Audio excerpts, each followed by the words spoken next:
Oke, di podcast kali ini gue kedatangan tamu. Dia ngaku-ngaku katanya sebagai barista. Gue perkenalkan, namanya Muhammad Aditya Saputra, biasa dipanggil Mupeng. Apa kabar, bro? Baik. Kesibukan apa kesibukan? Sibukan sekarang keliling-keliling aja kita, jualan-jualan aja dah, sales. Apa keliling-keliling? Jadiin sales aja. Cowok panggilan? Enggak lah. Gua sekarang sibuk salesin roastery gua. Roastery lu? Sebenarnya roastery temen sih, gua bantuin aja jualin. Sebelum nyambung ke situ ya, Mupeng itu apa sih? Kenapa lu bisa dipanggil Mupeng? Muka pengin? Dulu pas SMA kalau nggak salah gua dipanggil sama teman gua sekelas. Dulunya apa ya?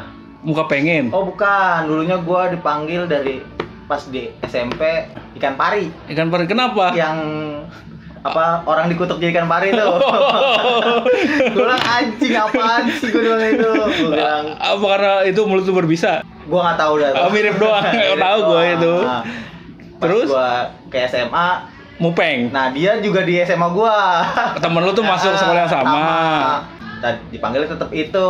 Akhirnya temen gue ganti Mupeng, muka gepeng. Karena gue dulu kurus banget. Kayak orang make ya. Iya, gue kurus banget, tinggi doang kurus. Kayak orang make ya. Gua kira tuh muka pengen. Bukan. Oh, muka gepeng katanya. Sampai sekarang tuh. Sampai sekarang akhirnya. Mupeng. Tapi kalau di dunia barista sama Mupeng juga. Lah nyebarnya dari mana? Nyebarnya gue pas kuliah, teman SMA gue itu masuk sama juga. Di situ udah dipanggil Mupeng. Tapi sebenarnya di kuliah gue nggak dipanggil di Mupeng. Ngapain? Dipanggil botak karena gue baru Oh iya, botak. Oh masuk gitu. kuliah botak gue. Jadi ikan pari, Mupeng, botak sekarang. Luar biasa, punya nama samaran banyak. Dan lu kan kuliah akuntansi ya? Kenapa bisa terjun ke dunia kopi? Gua dulunya kerja itu pertama kali kerja F&B. Di F&B, tapi nggak fokus di kopi. Nah di situ gue kerja di situ. Habis itu gue pindah ke vendor kontraktor. Semua lu sikat lah? Semua gue sikat. Jadi kerja dulu vendor kontraktor. Jadi kuliah gue terbengkalai pas gue di vendor kontraktor. Akhirnya gue berhenti vendor kontraktor, nyelesain skripsi gue. Gue nggak kerja habis itu. Bingung mau kerja apa karena belum ada ijazah. Jadi apa aja lu ambil ya? Pas gue lagi nggak ada kerjaan itu, saudara gue nawarin, lu mau nggak bantuin gue di coffee shop dia, di kedai kopinya dia. Gue bilang ya udahlah, daripada gue nggak ngapa-ngapain, nggak megang duit, nggak bisa pacaran. Bingung juga mau ngeluarin duit dari mana duitnya. Apa itu idealis? Akhirnya gue kerja di kedai kopi. Di situ tadinya gue sama sekali nggak suka kopi. Nggak suka sama sekali. Sukanya perempuan. Ya perempuan mah semua cowok juga pasti suka dong. Oh gitu. Iya. Terus di situ akhirnya gue belajar karena emang harus tuntutan juga kan. Gue harus ngerti kopi, harus ngerti rasa. Gue dicekokin lah jatuhnya. Apaan dicekokin apa? Espresso. Oh gitu. Awal. Biar lu doyan kopi kata saudara gua. Akhirnya gua nyobain. Espresso kan pahit banget, Pak. Awalnya gua mikir emang pahit banget karena lidah belum terbiasa. Oh, belum terbiasa. Jadi ketika udah terbiasa, lidah itu menyatu gitu. Dan bisa ngerasain apaan aja sih sebenarnya yang di kopi itu, bukan cuma pahit doang. Ada apa selain pahit? Yang gua rasain di kopi ya jatuhnya kayak pahit itu sebenarnya bodinya dia. Terus ada flavor, ada manisnya, ada asem, acidnya. Nah di situ gua Terus, gue pengen nanya, itu kenapa dia bisa kopi itu bisa menimbulkan rasa yang berbeda? Ada pahit tadi lu bilang, terus ada flavor, berarti kan ada rasa lain dong? Sebenarnya di kopi itu tuh ada flavor-flavornya dia. Jadi kayak misalnya acidity-nya tuh asamnya apa aja rasanya. Terus flavor tuh kayak misalnya sweetness-nya dia apa yang keluar, bodinya dia rasanya kayak apa gitu. Terus ntar after taste-nya dia kayak apa. Nah, itu kalau misalnya kopi yang kayak ada rasa lemon, rasa leci, rasa banana, itu gimana sih itu? Itu balik lagi ke panennya dia sama pasca panennya. Nah, apakah dari struktur tanah mempengaruhi? Misalnya contoh dia sebelum awal dia itu pertama menggarap misalnya lemon, terus habis itu masuk ke kopi, itu mempengaruhi nggak? Mempengaruhi dari tanahnya sendiri. Dari tanahnya sendiri.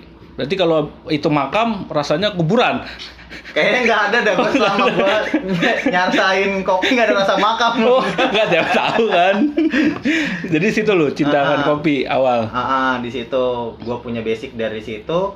Akhirnya gue pindah kerja lah ke tempat yang lebih proper menurut gue. Nah di situ gue baru ngerasain pakai mesin-mesin mahal. Oh, mesin-mesin mahal. Jadi lu mencari jati diri nih tadinya nih. Iya. Apa mesin mahal apa? Kayak model sebut aja mereknya kayak Lamar Joko lah, Black Eagle, White Eagle, segala macem, kayak Pema. Di situ gue nyobain kayak grinder Ike lah, Malconic. Yang harga-harga semobil lah ya. Terus lu di situ belajar Banyak pakai mesin, gimana caranya ngeluarin espresso yang enak, gimana caranya bikin foam buat latte art, gimana caranya ngegambar. Udah bisa buat apa aja tuh dari latte art? Kalau gua sih karena gua nggak begitu proper ke latte art, ya basic doang sih. Gua lebih fokus ke kayak manual, soalnya menurut gua sebenarnya sama aja sih, tapi gua manual itu lebih suka karena satu nggak pakai susu, kedua gue pengen ngerasain aslinya kopi kayak gimana sih. Oh gitu. Bukan sama aja Pak, pahit-pahit juga? Enggak sih menurut gue. Enggak. Lebih pahit mana sama kehidupan? Pahit kehidupan. Oh, hidup pahit banget. Oh, hidup pahit banget. Berarti filosofi itu salah dong, bahwa pahit itu bisa dinikmatin. Pahit hidup dinikmatin juga lah. Kalau nggak dinikmatin orang mati kali. Pusing. Berarti lu nggak condong ke latte art tuh? Enggak. Kalau gua tapi bisa gambar-gambar gitu. Bisa, tapi sekedar basic doang sih. Basic. Apa? Tulip, rosetta, masuan aja udah gitu-gitu aja udah. Gambar muka sendiri? Gampang, bulat doang.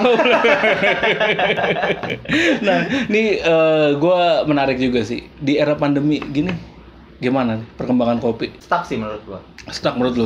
Stucknya di mana? Kalau menurut gua di Indonesia ini kita terkenal kan dari kopi saset. Yang orang tahu kopi pahit, kalau mau manis pakai gula. Betul. Nah gitu doang kan. Sebenarnya kan di kopi itu yang benar-benar rasa kopi ya kayak manual brew lah atau espresso. Harusnya kan kayak gitu. Americano kan karena ada full air. Oh, ada airnya ya. Basicnya kan Americano espresso. Espresso tambah air doang. Terus di situ makanya akhirnya meledak lah kopi susu gula aren. Iya. Karena nyesuaiin lidah orang Indonesia. Betul, yang suka manis ya. Itu makanya menurut gue ya lagi pandemi gini ya stuck beberapa doang orang yang hype dengan kopi ya mau nyobain rasa kopi yang benar, maksudnya kayak manual atau espresso atau latte, cappuccino lah gitu. Banyak kan orang kalau mau sekarang gue lihatnya orang mau ngopi ya ngeliat vibes-nya dia, tempat sama harga. Ya, gue mau nongkrong sama temen-temen gue udah. Harga kalau misalnya tempat lu bagus nggak dipikirin sih. Nggak dipikirin. Rasa menurut gua kedua lah. Rasa kedua. Tapi bukannya di kita itu lebih rasa emang kedua sih, lebih suka murah tapi enak. Menurut lu gimana? Murah tapi enak. Gue bingung dah tuh misalnya mau murah tapi enak. Tapi kan kebanyakan begitu. Maunya yang murah tapi enak.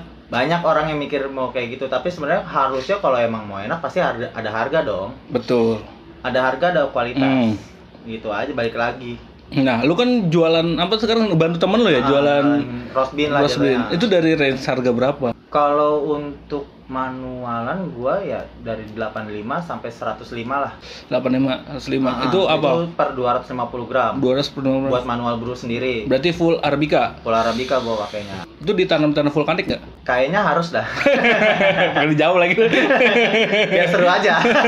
Nah, itu dari range harga 85 sampai 120 tadi. 105. Oh, 105. Itu kan kopi kan ada grade-grade-nya nih. Yang lu keluarin grade apa? Gua sekarang karena gua sendiri yang make, buat gua kayak ngerasa minum sendiri atau buat kejuaraan ya gua pakainya yang spesialty atau enggak paling enggak grade A. Grade A. Nah, itu apa bedanya tuh buat orang awam nih seperti gua misalnya? Apa sih bedanya A, B, C gitu? Dari kualitas sih sebenarnya, dari kualitas green bean-nya sendiri itu. Jadi kayak modelannya kan panen itu kita lihat buah cerinya itu udah merah atau belum. Kok nyambung ke ceri, Pak? Kan kopi. Kan kopi itu dari buah ceri. Oh gitu. Dari buah ceri itu ntar ada pasca panennya kayak gimana. Oh, dari hijau ke merah, hijau, kuning ke merah. Lampu merah bukan? Hampir sama. Iya. Terus cerinya itu merah. Karena emang di Indonesia sendiri itu kan banyak kan nanamnya di ketinggian 1000 ke atas lah buat Arabica dan masih curam-curam. Maksudnya curam? Tanahnya masih curam, dia untuk panennya miring. Gitu. Jadi dia susah lah untuk misalnya nyanggupin, misalnya minta stok orang 10 ton sekali panen atau misalnya 50 ton. Yang ngakalinnya pakai yang kopi yang belum merah, masih kuning lah, masih hijau dicampur lah. Jadi grade B. Kalau grade A itu full merah. Full merah. Nah, untuk bedainnya gimana, Pak? Kan gue sebagai orang awam nih kan nggak tahu nih pas udah jadi yang udah di roasting kan, itu kan udah nggak ketahuan grade A, B, C, D gitu loh. Dari rasa sih kalau gua. Dari rasa sama gua ngelihat kualitas biji kopinya sendiri dari roastingannya. Jadi kan kalau ngerosting kita harus ngulik juga kan. Misalnya nih kopi cocoknya di berapa suhunya, terus berapa lama ngerostingnya, ngelihat first crack kayak gimana. Jadi nggak ketahuan dong, Pak. Ibarat kata yang mana grade A, grade B hanya dari rasa doang, berarti lu harus nyobain rasa. Kalau lu udah lama di kopi, emang bener-bener terjun di kopi lama, kalau menurut gua sih bisa ngelihat dari tekstur kopinya sendiri. Rekahan bin berarti. Oh gitu, berarti selain rasa juga bisa lihat dari rekahan itu.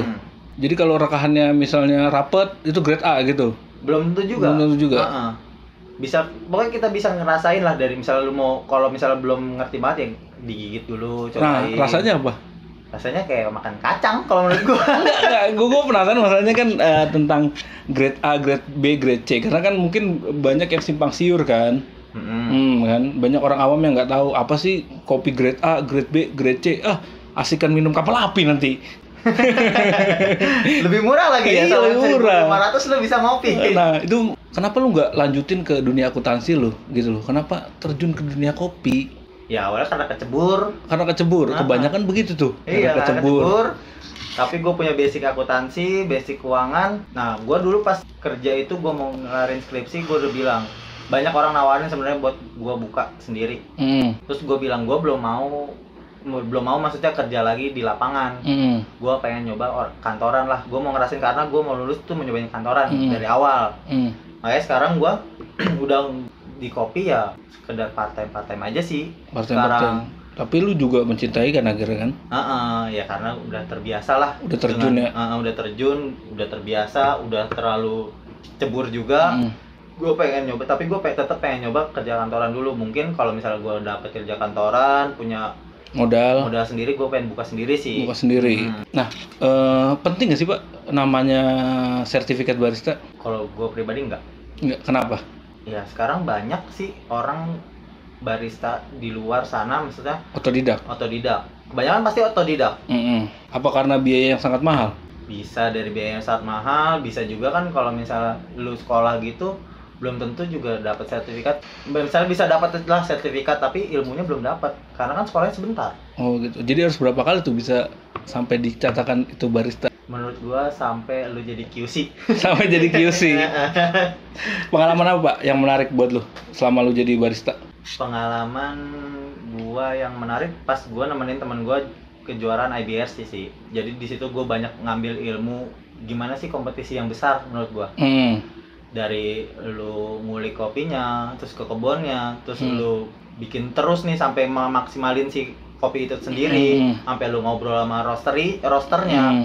Gue pengen kopi yang kayak gini, bisa nggak gitu? Oke. Tapi lu pernah ikut championship gitu? Lomba-lomba? Lomba masih ya dibilang belum ada namanya, lomba-lomba belum ada namanya. Kalau untuk kejuaraan kayak nasional atau daerah belum nyoba. Tapi lu berarti sekarang memutuskan untuk balik lagi ke dunia akuntansi? Iya, gue mau nyoba masuk dunia akuntansi sih, emang gue lagi nyari, tapi belum ada panggilan aja. Berarti apa itu idealis?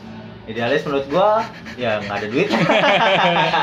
Jadi apa aja lu sikat gitu. Apa aja gua sikat deh kerja. Yang penting dapat duit, dapat makan. Luar biasa. Bisa jajan keluar, bisa ngerokok. Kalau lu idealis tapi nggak ada hasilnya, lu nggak bisa ngerokok. Anak muda zaman sekarang pikiran ngerokok terus. Oh iya, lu kan jual bukan green bean ya? Bukan. Apa namanya? Roast bean. Nah, roast bean lu tuh langsung dari petani apa gimana? Belum banyak sih dari petani, tapi kebanyakan ya karena misalnya temen gue jual, gue cobain dulu green bean-nya, gue di roasting sama temen gue, cobain kalau misalnya emang enak kualitasnya ya gue ambil dari dia. Kenapa lu nggak terjun langsung ke petani Pak? Kalau kita terjun ke petani kebanyakan udah diambil alih tengkulak sih. Tengkulak? Berarti berkata nggak bisa langsung dari tangan petani ya? Nggak bisa, kecuali emang teman lu petaninya baru bisa mungkin. Oh gitu, nggak mau nyoba bertani? Belum sampai ilmunya belum. Belum sampai situ. Masih ada tahapannya juga. Nggak, siapa tahu kan lu mau main ke hulu. Bisa jadi. Sekarang lu baru tahap roasting? masih di barista lah jatuhnya, belum sampai ke roasting. Belum Karena sampai. di roasting gue masih belajar juga. Buat sampai tahap ke sana butuh apa Pak? Pengalaman tingkat tinggi? Itu kan dua hal yang berbeda soalnya kan? Sebenarnya kalau menurut gue, kalau lu jadi barista tinggal lu milih mau lu jadi roastery atau jadi petani. Kalau udah jadi barista pilihannya mau jadi roastery atau mau jadi petani? Atau lu mau buka usaha sendiri kopi. Oh gitu. Lu nggak mau tuh kepikiran kayak gitu? Gue masih kepikiran pengen kerja di kantoran dulu, baru nanti gue pengen buat sendiri, entah itu coffee shop atau kedai, atau gue mau buat roastery. Oh gitu. Jadi lu sekarang nih mau kerja dulu, ngumpulin duit baru. Iya, karena hidup gue dari dulu foya-foya doang. Duit kerja habis, jadi duit kerja habis, nabungnya jarang. Sekarang baru terasa ya di era pandemi ya. Cara jualan lu gimana? Kalau gua sekarang jualan paling kalau gua punya teman dia kerja di kedai atau di coffee shop, gua cobain dulu tempat dia, banyak nanya dulu. Kalau misalnya emang dari kebutuhannya dia dan harganya emang masih masuk di gua, mungkin gua tawarin dan gua kasih sampel untuk dia ngerasain sendiri, gua kalibrasiin sendiri. Berarti mungkin. dari mulut ke mulut? Iya. Bukan dari mulut ke mulut sih, dari teman ke teman. Dari teman, ya sama aja dong, dari mulut ke mulut kan? Iya kan. Nanti ya, cerita lagi ya. Ya bisa cerita lagi, atau gua dikenalin ke temannya yang lain. Berapa hari itu habis? Berapa ton yang lu? Wah, nggak sampai tonan mah. Sehari ya nggak tentu sih, soalnya kan gua juga ini masih baru, masih belum ada namanya, roastery-nya ya masih dari teman ke teman aja sih, ya bisa 10 kilo sehari, nggak nentu juga. Dari tadi kan kita ngomongin roastery nih. Jadi nama roastery-nya apa? Belum dipublish ini. Gua karena yang ngerosting temen gua, dia masih bawa nama Mantul. Mantul? Apa itu Mantul? Wah, gua kurang tahu tuh Mantul, karena dia juga kan apakah mantap betul? Punya kedai sendiri namanya Mantul. Oh, Mantul. Jadi dia mengembangkan ke roaster, namanya Mantul. Oh, jadi lu nggak tahu mantap betul apa mantap bener nggak? Pokoknya Mantul. Gua cuma bantuin doang. Oh, bantuin doang. Jualin dia aja. Jadi pokoknya apa aja yang dapat duit lu lakuin. Ya, gua lakuin dulu dah. Kayak teman gua buka coffee shop, minta bantuin bikinin PB 10-nya, sama tech service-nya di komputer gue buatin. Yang penting ada duitnya. Buset. Emang di era pandemi ini sangat sulit ya? Iya. Apa aja harus ada duitnya. Tapi kebanyakan juga bantu nggak ada duitnya juga sih. Kalau nggak apa-apa, pahala itu Pak. Kayak misalnya gue ya udah deket lah sama dia, temen ya pokoknya udah kenal lama, jadi butuh bantuan gue bantuin, nggak harus ada duitnya juga. Pahala itu Pak, lu apa hitung-hitungan terus. Sebenarnya bukan, gue nggak mikir pahala sih, ilmu buat gue juga sendiri jatuhnya. Berbagi. Nah, ilmu gue yang gue dapat sendiri, kayak misalnya bantuin teman baru buka kan, gue juga dapat ilmunya. Oh, di tempat sini kayak gini, SOP-nya lah, atau gimana manajemennya, terus di tempat sini gini, gitu. Tapi lu ada dari orang tua sendiri, waktu lu terjun ke dunia barista diizinkan nggak? Apa terserah deh lu mau ngapain, kayak mau kabur nggak apa-apa gitu? Sebenarnya gue awal dibilang lu mau jadi barista, nggak ada duitnya dibilang sama orang tua gue. Terus gue bilang ya jalanin aja dulu, gue gituin. Mumpung nggak ada kerjaan juga kan, gue bilang ya udah, akhirnya jalanin sampai sekarang. Akhirnya orang tua gue bilang ya terserah lu deh mau kerja apa, yang penting bisa cukupin lu aja dulu sendiri. Gitu. Yang penting bisa nunjukin aja ke orang tua kan. Ya. Daripada lu nganggur, nggak ada kegiatan. Cuma di rumah doang, tidur, makan, nonton TV, tidur. Sekarang badan lu kurusan Pak. Tadinya kan gemuk tuh. Apa udah ngemprutnya berkurang? Gak tau gua gampang kurus, gampang gemuk sih, gua bingung. Iya, makanya gua juga bingung, ketemu lagi gua sekarang kurus. Kemarin berapa tahun lalu gemuk. Gua pengen masalahnya. Gua kagak turun badan gua. Gua juga bingung, gua gampang kurus, gampang gemuk. Mungkin kalau waktu gua gemuk, gua kerja di vendor kontraktor itu nggak mikirin duit sih sebenernya. Gaji buta? Bukan gaji buta juga, jadi gua sering ketemu klien, keluar makan, ngopi. Yang gua nggak mikirin duit karena dibalikin sama kantor. Nggak makan duit kantor? Nggak bisa gua makan duit kantor, karena gua mikirnya kalau makan duit yang bukan hak gua, ya gua nggak bakal, jatuhnya kayak kepercayaan orang lah. Iya, hebat soalnya kalau makan duit kantor. Kalau gua makan duit kantor, duit gua banyak, nggak usah mikirin lagi sekarang. Terakhir nih, gua pengen nanya sama lu, harapan lu ke depan? Harapan buat gua pribadi atau apa nih? Ya harapan lu ke depan. Lu emang gak punya tujuan? Tujuan gua sih sekarang apa ya? Mau nikah? Nikah belum kepikiran. Belum pikiran. Yang penting gue pengen. Apa yang lu suka? Ya, gue sekarang jatuhnya gue pengen sukses aja sih sebenarnya. Sukses di jalan Sukses apa? Di ya mau ntar gue tetap masih di kopi atau gue kerja di kantoran, nggak tahu juga kan ke depannya kayak gimana. Jadi lu belum ada arah tujuan berarti ini nih untuk ini saat ini. Ya tujuan gue pokoknya gue harus sukses dulu sih sebenarnya. Sukses dalam hal apa? Sukses dalam hal jatuhnya kayak materi lah, nggak muluk-muluk, terus bagian orang tua gue lah gitu, terus kayak gue mau nunjukin ke orang-orang ya gue bisa. Maksudnya bisa? Ya gue bisa sukses, maksudnya tanpa bantuan keluarga gue gitu segala macam. Dari tangan lu sendiri. Oke, terima kasih untuk Muhammad Aditya Saputra atau biasa dipanggil Mupeng. Sama-sama. Oh iya, untuk terakhir banget nih. Mungkin bagi anak-anak atau anak muda atau remaja yang ingin jadi barista, pesan dan kesan lo apa? Pesan gua ya kalau kebanyakan sekarang barista nggak ada hospitality sih menurut gua. Maksudnya? Cuman sekedar buat kopi, udah. Karena menurut gua di kopi itu ada specialty, ada hospitality. Jadi mereka harus jalan bersamaan. Hospitality ya kayak jatuhnya ya lu servis pelanggan tuh kayak gimana sih? Oh gitu. Karena kebanyakan sekarang karena masih pada banyak yang baru, muda ya sekedar buat minum udah. Buat minum udah. Jadi si barista itu nggak ada interaksi sama sekali ke customer. Oke, jadi dibutuhkan interaksi gitu maksud lu. Harus ada interaksi tuh. Kalau gua dulu pas kerja pertama kali di barista, yang pertama gua lakuin ya gitu, gua interaksi karena kan emang gua sendiri yang ngelayanin, gua yang buat, gua yang ngantar. Jadi pas kalau gua pribadi ya kayak jatuhnya say hello sama customer pun itu termasuk hospitality. Berarti lu lebih untuk menyarankan untuk komunikasi. Komunikasi itu penting. Skill lu bisa asah sendiri. Kalau hospitality itu dari diri sendiri. Jadi berarti ketika orang mau terjun ke barista, komunikasi dulu dibangun, baru skill gitu. Iya. Karena skill pasti karena udah berjalan waktu pasti bakal ningkat lah kalau dia emang benar-benar serius. Di situ kalau nggak cuman sekedar ya udah gue yang penting punya kerjaan. Ya kopi gue ngikutin SOP aja. Nggak mau ngulik, nggak mau apa. Oke, jadi saran lu adalah bangun komunikasi baru skill.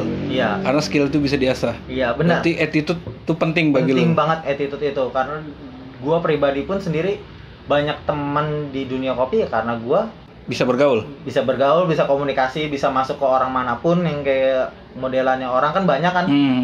Gimana kita ngasihin mereka gitu. Oke, terima kasih untuk Muhammad Aditya Saputra, biasa dipanggil Mupeng ya. Ikan pari atau botak ya kan. Tapi dia sekarang sudah berubah, sekarang udah lebih ganteng lah 10%. Anjing, 10% doang. Sukses selalu buat Mas Mupeng ya kan. Semoga cita-citanya terkabul. Amin. Wassalamualaikum. Waalaikumsalam.